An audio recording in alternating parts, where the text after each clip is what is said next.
آج سے ہزاروں سال پہلے ملک شام میں ایک قوم رہا کرتی تھی۔ اس قوم کا نام سوران تھا، اور اللہ نے اس قوم کی اصلاح کے لیے ایک اپنے نبی کو مبعوث کیا، جس کو زمانہ آج بھی ایوب علیہ السلام کے نام سے پہچانتا ہے۔ حضرت ایوب علیہ السلام بہت مالدار، خوبصورت، اپنے قبیلے کے سردار اور نہایت عبادت گزار تھے۔ آپ کے 7 بیٹے اور 7 بیٹیاں ہوا کرتی تھی۔ آپ کی عزت و مرتبے کا عالم یہ تھا کہ رستے سے جہاں سے آپ گزرتے تھے، لوگ کھڑے ہو کے آپ کا استقبال کیا کرتے تھے۔ امام علی علیہ السلام نے فرمایا، جب اللہ کسی کو عزیز رکھتا ہے تو اسے صبر سے آزماتا ہے۔ تو بس اللہ نے اپنے بندے ایوب کا امتحان لینا شروع کر دیا۔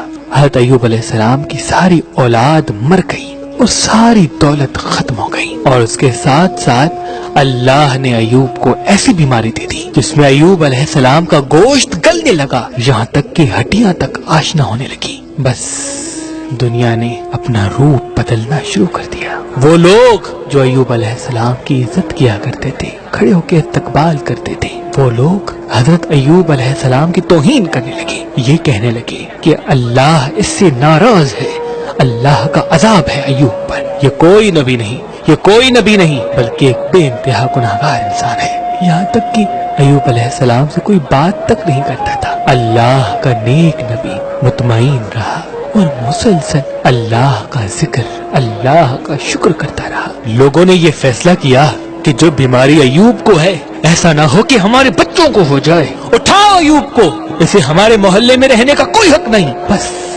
لاٹھیوں اور کپڑے میں لپیٹ کر ایوب علیہ السلام کو کچرے کے ڈھیر پہ پھینک آتے ہیں۔ بس ایوب علیہ السلام کے ساتھ ان کی بیوی اور ایوب مطمئن رہ کر اللہ کا ذکر کرتے ہیں، شکر کرتے ہیں۔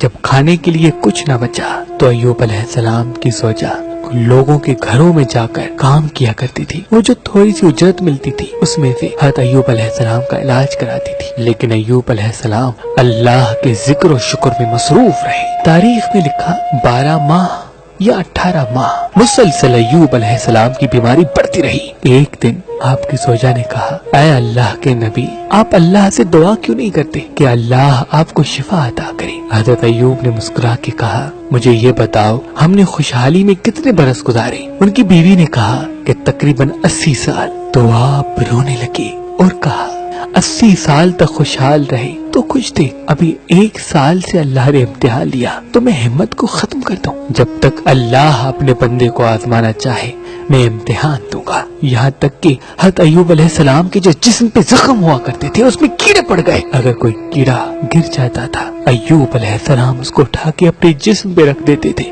اور کہتے تھے، شاید تمہارے لیے اللہ کا رزق اللہ نے میرے جسم میں رکھا ہے، تم کھاؤ اگر اللہ کی یہ مرضی ہے تو۔ بس جب لوگوں نے حضرت ایوب علیہ السلام کی زوجہ کو کام دینے سے بھی انکار کر دیا، لوگوں نے یہ چاہا کہ ایوب کی بیوی ہمارے محلے میں آتی ہے، ایسا نہ ہو کہ یہ ایوب کے ساتھ رہتی ہے، ایوب کی بیماری ہمارے بچوں کو نہ لگ جائے، اس کو کوئی بھی محلے میں نہیں بلائے گا۔ بس ایوب علیہ السلام کی زوجہ رو رو کے کہنے لگی، اے اللہ کے نبی، اللہ سے دعا کریں۔ تو ایوب علیہ السلام نے ہاتھ اٹھا کر کہا، اے اللہ، یقیناً تو رحم کرنے والا ہے، اپنے بندے پر رحم کر۔